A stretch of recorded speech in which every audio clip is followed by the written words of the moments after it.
तो सबसे पहले तो यही मेरा प्रश्न है कि धर्म क्या है? धर्म की जब हम बात करते हैं जी। या किसी के भी कानों में जब धर्म शब्द जाता है तो वो किसी भी मजहब से संबंध रखता हो, हुँ, हुँ। उससे संबंधित स्पिरिचुअल चीजें उसके दिमाग में आने लगती हैं, बिल्कुल। धार्मिक चीजें उसके दिमाग में आने लगती हैं। उन्माद एकदम से गायब हो जाता है। वो कितना भी उन्मादी हो, धर्म शब्द को सुनते ही वो एकदम से शांत होने लगता है। धर्म को मनाने के लिए या धर्म को मानने के लिए आवश्यक नहीं है कि आपको किसी प्रकार के कोई कपड़े पहनने हैं। धर्म का मतलब ये है कि सबसे पहले सत्य, ईमानदारी।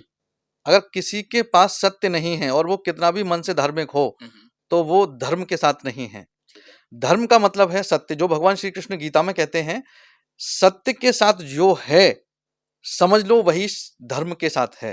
ठीक है। तो सत्य के साथ किसी का बुरा ना करना, परोपकार करना, किसी भी निर्जीव की सहायता करना, किसी भी असहाय की सहायता करना, और दूसरी चीज अगर हम कहें तो नर सेवा करना नारायण सेवा के बराबर मानी जाती है। ठीक है। इसको आप कह सकते हैं कि वो धर्म के साथ है। हुँ। यदि वो सारे पुण्य कर रहा है, सारी चीजें कर रहा है और असत्य के साथ खड़ा है, तो समझ लीजिए वो धर्म के साथ नहीं है। ओके। तो धर्म को बेसिकली जो भगवान श्री कृष्ण ने गीता में जो उपदेश दिया है उसके अगर हम आधार मान के चलें उसको, तो धर्म का मतलब आपको सत्य के साथ खड़े रहना ही धर्म कहा गया है।